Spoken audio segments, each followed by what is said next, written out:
মহাশিবরাত্রি 2026 এই নিয়ে ভিডিও চলে এসছে। তো প্রত্যেক মাসে কৃষ্ণপক্ষর চতুর্দশী তিথি হচ্ছে শিবরাত্রি। ফাল্গুন মাসের কৃষ্ণপক্ষ চতুর্দশী তিথিকে মহাশিবরাত্রি বলা হয়, যেটা আমরা পালন করি আর কি। তো এটা ডেটগুলো সব বলেছি, তিথি নিশিতকাল প্রহরগুলো সব বলেছি, আপনারা লিখে নেন।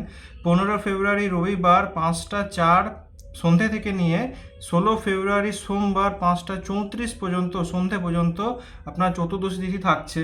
প্রথম প্রহর, আচ্ছা কথাতে বলেছি শিবরাত্রি কিন্তু নামে বোঝা যাচ্ছে রাত্রি, তো শিবরাত্রি রাতের পুজো হয়, দিনের পুজো করতে পারেন, উপোস করতে পারেন। সারাদিন নিয়ম আছে, সারাদিন উপোস, জল খেয়ে নির্জলা, জল খেয়ে ফল খেয়ে শরবত খেয়ে এই করে সারাদিন হয়ে গেল। তারপর থেকে সন্ধ্যের পর থেকে যে আপনার প্রহরগুলো পড়ছে সেই প্রহরে পুজো করার পর সেটাকে পরের দিন পর্যন্ত করতে হয়। দিনে অনেকে পুজো করে খেয়ে নেন, ভাবছেন যে শিবরাত্রি হচ্ছে, শিবরাত্রি না, রাত্রে পুজো হয়।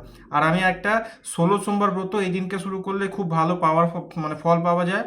আর একটা হচ্ছে যে কোনো মুখী রুদ্রাক্ষ এই দিনে ধারণ করতে পাওয়া যায়। তো আমি 16 সোমবার নিয়ে একটা আলাদা একটা ভিডিও বানিয়ে দেবো।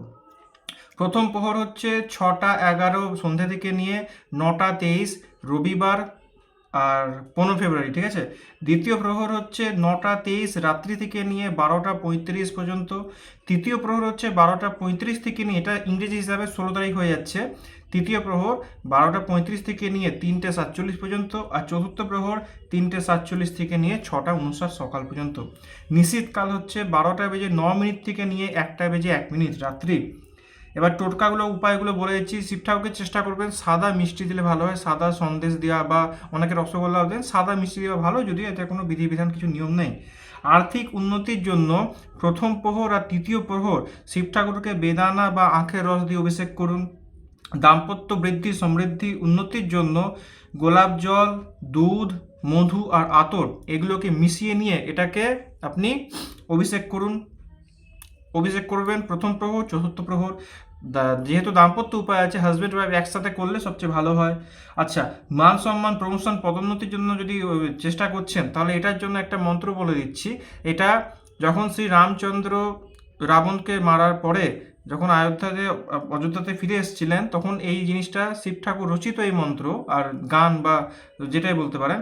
জয় রাম রমা রমনম সমনম ভবতাপ ভয়াকুল পাহি জনম अवधेश सुरेश रमेश विभो শরণাগত মাগত পাহি প্রভু। এই লাইন এটা অনেকটা বড় আছে কিছুটা, তো আপনার ইউটিউব থেকে এই লাইনটা সার্চ করবেন, পেয়ে যাবেন, দরকার হলে বলবেন, আমি পাঠিয়ে দিব।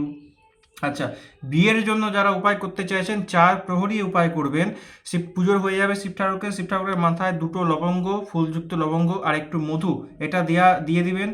আর নিজের বয়স সংখ্যক বেলপাতা, 3টে পাতা মিলে একটা বেলপাতা হয়, তো ডান হাতের অনামিকা আঙুল দিয়ে লাল চন্দন দিয়ে রাম লিখবেন সংস্কৃততে, দিয়ে 3টে পাতাতে দিয়ে ওই একটা পাতা শিব ঠাকুরের মাথায় নিজের বয়স সংখ্যক, যদি আপনার বয়স 35 হয়, 40 হয়, অথবা ওই পাতাকেই চাপাবেন, বিয়ের কামনা জানাবেন, চাপাবেন, বিয়ের কামনা জানাবেন, চাপাবেন।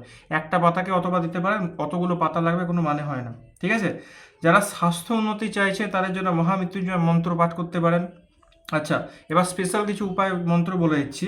নম শিবায় যে কেউ মন্ত্র জপ করতে পারেন, এটাকে পঞ্চাক্ষরী মন্ত্র বলে। নম শিবায়, নম শিবায়, ঠিক আছে, ওমটা বাদ, কিন্তু ওম আলাদা নিজে একটা মন্ত্র। নম শিবায়। শিব গায়ত্রী পাঠ করতে পারেন, ওম তৎপুরুষায় বিদ্মহে মহাদেবায় ধীমহি তন্নো রুদ্র প্রচোদয়াৎ, এই মন্ত্র।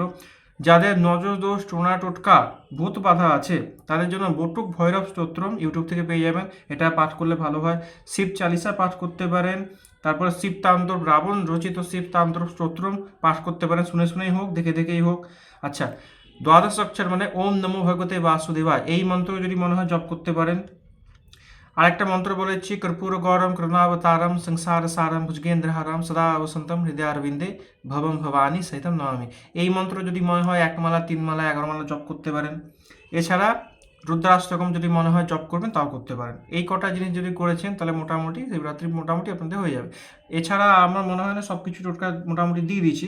যদি কিছু বাকি থেকে থাকে কমেন্টে, মেসেজে, প্রোফাইল থেকে নাম্বার নিয়ে নেবেন, দরকার করলে কন্ট্যাক্ট করবেন, আমি বলে দেবো। নমস্কার।